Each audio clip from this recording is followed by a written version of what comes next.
You wake up in a stone chamber, the scent of perfumed oils fighting to mask the rot beneath your fingernails. Your body aches, hips raw from the night before, muscles twitching from forced stillness. You are not allowed to bleed here. Any mess must be cleaned before the sun rises over the Nile. The linen you wear clings to your skin, damp from sweat and saliva.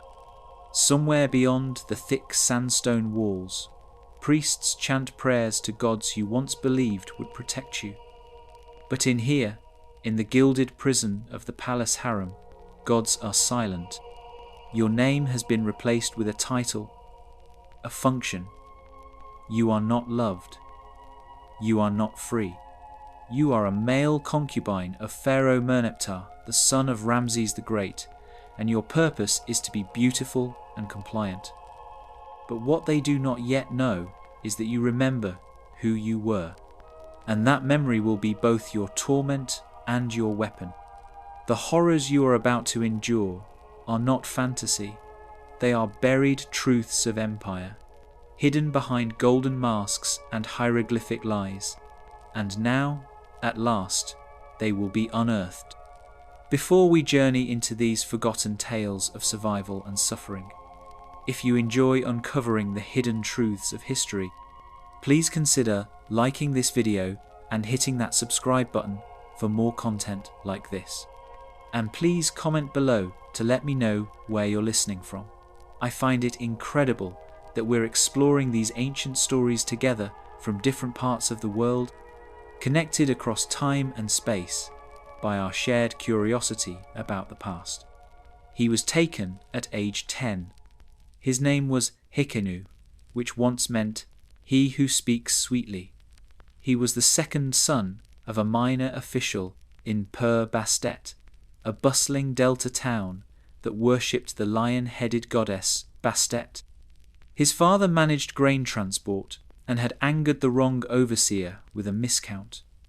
The punishment came not in lashes, but in silence, a quiet order. The next morning, royal soldiers arrived, with polite smiles and scrolls, bearing the seal of the palace harem. Hekenu was offered, like a ceremonial gift, to settle the debt. His mother was told he would be educated, fed, honoured as a servant of the divine court. What she was not told is that education in the House of Pleasures involved more than reading. That boys were needed not for writing tablets, but for the king's bedchamber. Inside the palace, everything was perfect. The corridors gleamed with polished limestone. Incense burned endlessly, but beauty was a veil. Beneath the ornate frescoes, Hekenu quickly learned the rules. Silence was safety, obedience was survival, and the walls had eyes even when no one watched. He was stripped, bathed in fragrant oils, and placed in a white linen kilt no wider than a scarf.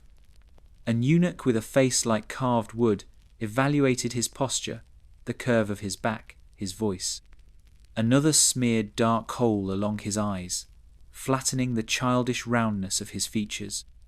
Hekenu was then taken to the Hall of Blossoms, where other boys, no older than 15, practiced sitting silently for hours, taught to laugh on command, to walk with grace, to never make noise when touched.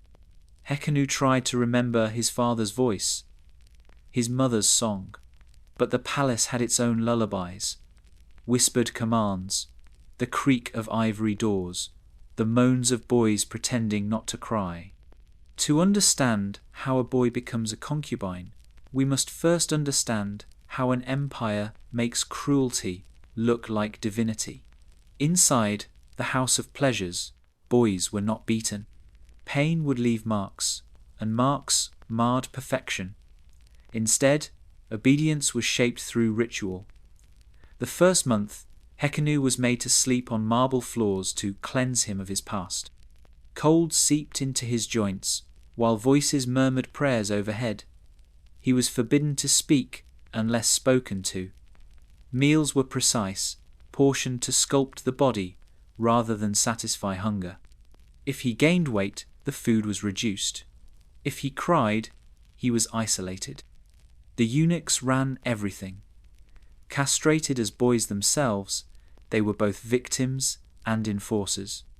They taught Hekenu to kneel with his back straight, to hold his breath under water, to speak in high tones even as his voice deepened. The goal was clarity, not male, not female, only pleasing. A vessel, a dream, a lie. At night, when the moonlight filtered through the alabaster screens, he was inspected. Fingers traced his spine, his thighs, his teeth. Some examined him clinically, like livestock. Others with hungry stillness, saying nothing. There was always a quiet fear, not of violence, but of selection. And then, one night, it happened. He was 13. The ritual was simple. He was painted, dressed in sheer linen, perfumed until his skin glistened. A golden collar with the pharaoh's cartouche was locked around his throat. He was taken into a darkened chamber, the floor scattered with lotus petals. No words were spoken. The pharaoh himself never touched the boys. Not at first. That task fell to trusted favorites, older concubines who taught the younger ones how to perform submission, how to smile while dying inside. When it ended, Hekenu was returned to his chamber. He was told he had done well, that he would be called again. No blood, no bruises, no comfort.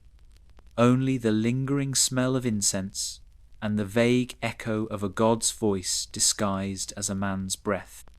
Over time, he was called more often. His value increased. He was no longer scrubbed by slaves, but by perfumers. He was given a new name, Neferhezi, the beautiful one who serves. His old name was erased from the records. Other boys envied him. He had the pharaoh's favor. He was draped in jewels, spoken of in passing by high priests, smiled at by foreign dignitaries. But Hekenu knew the truth. None of them saw the vomiting between ceremonies, the panic before selection. The way his voice caught when anyone touched his shoulder unexpectedly. He watched friends disappear. One boy tried to run and was found days later, floating in the sacred pool, his body untouched, but his soul clearly shattered. Another simply stopped speaking. He was taken to the temple of healing and never returned. Silence was safety. Survival meant surrender. Each night, Hekenu rehearsed his own death, quietly, privately, wondering if tomorrow he could finally be too slow, too clumsy, too ugly. But the mirror always showed perfection, and the summons always came. He was not a slave in chains. He was a prized object, wrapped in silks, bowed to by lesser servants. But inside, a war raged, and no one noticed. But to truly understand the depth of Hekenu's suffering, we must examine the palace itself, not as a home, but as a mechanism carefully constructed to consume the living and leave behind only spectacle. The harem in ancient Egypt was not a place of pleasure. It was a bureaucracy of bodies. And unlike the female harem, which was guarded and enclosed, the male pleasure court was veiled in secrecy even from the scribes who chronicled the pharaoh's every breath. These boys did not exist in public records. No names, no family lines, no funerary rites. Their function was to serve the divine will in flesh, and when flesh broke, the system simply replaced it. Every role had its overseer. The chief eunuch, titled "He Who Guards the House of Beauty," supervised the boys like livestock, assigning them to study or service based on age, appearance, and silence. He was not cruel in the way of common torturers. His cruelty was clinical. If a boy developed scars, he was reassigned to kitchen service. If a boy cried too often, he was sent to the quiet chambers, a cold, unlit series of rooms where the walls echoed with prayer chants and the boys forgot their own voices. There were rules, endless rules. One must not speak during preparation. One must not flinch during touch. One must always smile when presented. Disobedience was corrected not with violence, but with reassignment. Those reassigned were never seen again. And so the boys turned inward. Hekenu survived by fragmenting himself. He learned to slip into the persona they demanded, offering soft laughter when summoned, holding his breath to suppress the tremble in his limbs.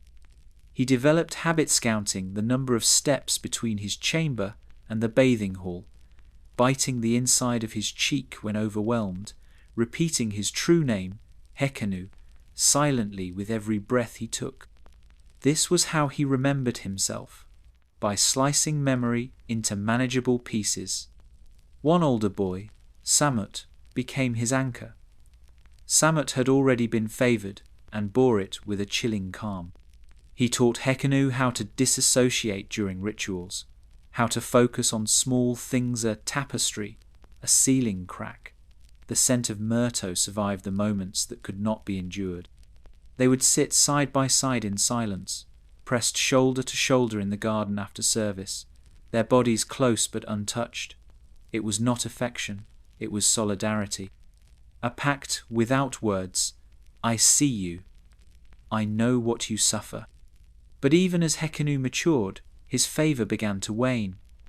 New boys arrived, softer voices, finer skin. The system had no loyalty. What it wanted was novelty, wrapped in obedience. Those who aged out were either transitioned to domestic roles or offered, as tokens of diplomacy, to visiting officials. Hekenu watched as Samut disappeared one morning, escorted by Nubian guards to a foreign delegation. He was given no chance to say goodbye. Only his anklet remained, discarded beside a fountain. Hekenu kept it, hidden beneath his mattress, and whispered prayers to gods he no longer trusted. He began to resist, quietly. During one ritual bath, he delayed undressing. The eunuchs noticed. He was not punished, only watched more closely. Another time, he answered a summons with his head slightly bowed, not fully. It was enough to earn him a visit from the chief eunuch, who asked, with a smile, if he was feeling well. He lied. Of course, he always lied. But lying took its toll. His dreams twisted with images of bleeding statues and laughter without mouths. He woke with bruises he didn't remember receiving. Food lost its taste. Time warped. Day and night blurred into performance. And then, one night, he did not come when summoned. He stayed in his chamber, curled beneath his linens, clutching Samut's anklet like a relic. No one came. The next morning, he was escorted by 2 silent guards to the Hall of Reconditioning. The walls were white, the light blinding. The room smelled of lilies and something metallic beneath. A priest stood at the far end, reciting hymns. Hekenu was told to kneel. He did. What happened next was not punishment, it was adjustment. A gentle correction. His body was not harmed, but his mind unravelled. They told him he was lucky, that the Pharaoh had not forgotten him, that he was still beautiful. That beauty meant duty. That duty was eternal. When he returned to his chamber, the anklet was gone. The palace devoured resistance, not with force, but with forgetting. Erasure was the sharpest tool in its arsenal. But even the most polished system can crack under the weight of its own silence. The moment that shattered it all was drawing near. As the palace seasons turned and the scent of blue lotus returned to the gardens, a slow corrosion had begun not just in Hekenu, but in the empire itself. By the time Hekenu reached his 17th year, his beauty had become familiar. That alone was dangerous. The pharaoh's appetite was bound to the exotic, the untouched, and in a court where novelty fed divinity, age was a silent death sentence. He was now one of the older boys. His limbs had lengthened, his shoulders broadened slightly despite the restricted diet. He still painted his eyes, still wore linen as sheer as mist, but the eunuchs no longer cooed over him. The priests no longer whispered his name in blessing. He had been replaced in the rotation by a Syrian boy no older than 12, with green eyes and trembling hands. Yet Hekenu lingered, preserved by the politics of familiarity. He had served the pharaoh for too many years to be discarded hastily, and that made him dangerous. He began to speak in coded ways. At first, only to the younger boys. He warned them where to look, where not to sit. He told them never to cry where it could be heard. He shared the old techniques Samet had taught him: disassociation, visual anchoring, silent repetition of their birth names. These quiet acts were not rebellion, not really. But in the harem, silence was law, and any voice became a threat. A new overseer replaced the aging chief eunuch. This one was cruel in a different way, not detached, but deeply invested. He restructured the ritual process, demanded more elaborate performances. The boys were costumed like goddesses, taught to sing during service, painted until their skin gleamed like wax. One night, Hekenu was ordered to assist with preparation. He had never been allowed to touch the new boys before. He was told to bathe them, instruct them, show them how to smile. When he saw the Syrian boy up close, the tremble in his hands brought back the first time he himself had been touched. The boy looked at Hekenu, wide-eyed, and whispered, "I want to go home." Something broke. Later that night, Hekenu walked into the ritual chamber alone, unbidden. He wore no coal, no linen, only the collar of servitude still fastened around his neck. He stood before the pharaoh and spoke the words no one had dared utter in decades. "I am not yours." The chamber fell silent. The priests froze mid-chant. The eunuch stood motionless, eyes flicking between pharaoh and boy. No one breathed. The pharaoh, now old, his face a mask of wrinkled gold and papyrus-thin skin, looked at Hekenu with something unreadable. Then he laughed, quietly, a breath more than a sound. "Of course you are," he said. Hekenu was taken from the room immediately, not beaten, not executed. That would have given him power. Instead, he was sent to the quiet Templi facility outside Thebes, where unbalanced servants were treated. The temple was a place of forgetting. He was not permitted to speak. He was kept in a white robe, shaved entirely, monitored day and night. The priests there were healers, or so they claimed. They burned resins that made the mind float, administered drinks that dulled memory. Days passed, then weeks, then years. In the world beyond, Pharaoh Meneptah's rule crumbled. Famine struck. Foreign incursions increased.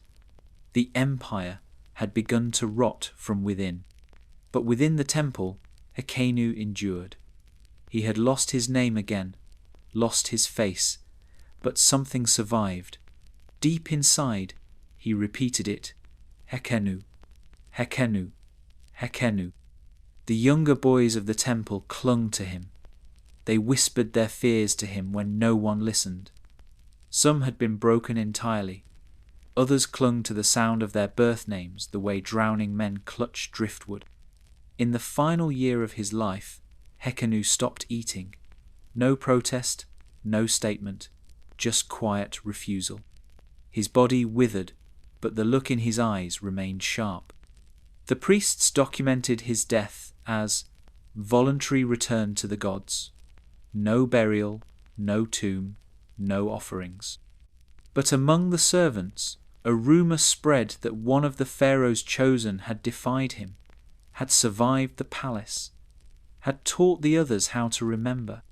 In the court records, Hekenu never existed.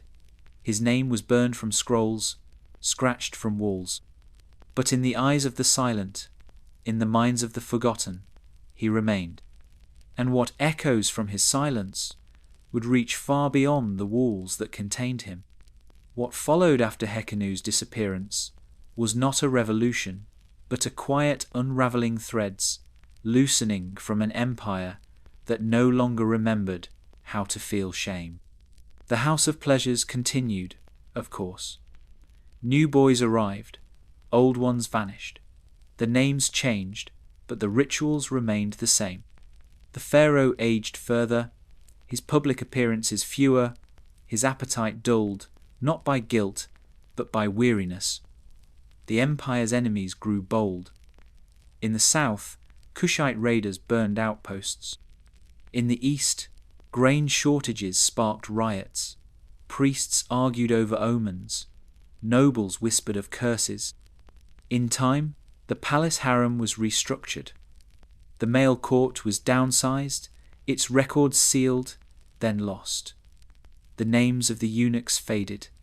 The temples buried the memory of the quiet house. And with no tomb, no stele, no song, Hekenu should have vanished entirely. But he did not. Among the servant class a whisper endured, the story of a boy who defied the god-king, of a concubine who spoke, not loudly, not violently, just clearly. That whisper became a caution first, then a comfort, then a secret kind of hope. In the centuries that followed, Egyptian scribes still copied hymns to the gods. They still recorded the feats of kings, etched victories into limestone. But buried between accounts of festivals and battles are strange references. Anonymous servants who walked away from glory, scribbled in the margins of papyri, statues defaced not by enemies, but from within. And in a tomb of a priest from the late 20th dynasty, beneath layers of religious inscriptions, someone scratched a phrase in tiny, hurried, demotic script. Remember Hekenu. It would be nearly impossible to prove now. The harem's official history was burned during the reign of Pharaoh Susens. But oral traditions have longer shadows than monuments. And we must ask ourselves, why is this system so familiar? Even today, we see institutions that polish their walls while consuming the powerless within. Children trafficked behind the closed doors of the powerful. Victims painted as willing. Silence rewarded. Resistance erased. The language changes. The gods have different names. But the structure, the cold, smiling machinery remains intact. We like to believe that empires fall because of war, famine, or politics.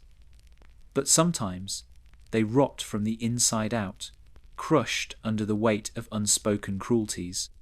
Hekenu's story is not just a tale of suffering. It is a mirror, one we dare not look into unless we are prepared to see how little has changed. We remember him not because he escaped or because he won, but because he endured and whispered his name, even when no one else would. If this story moved you, I encourage you to reflect on the hidden histories around us, the lives erased by silence, and how easily humanity can be dressed in gold yet hollow beneath.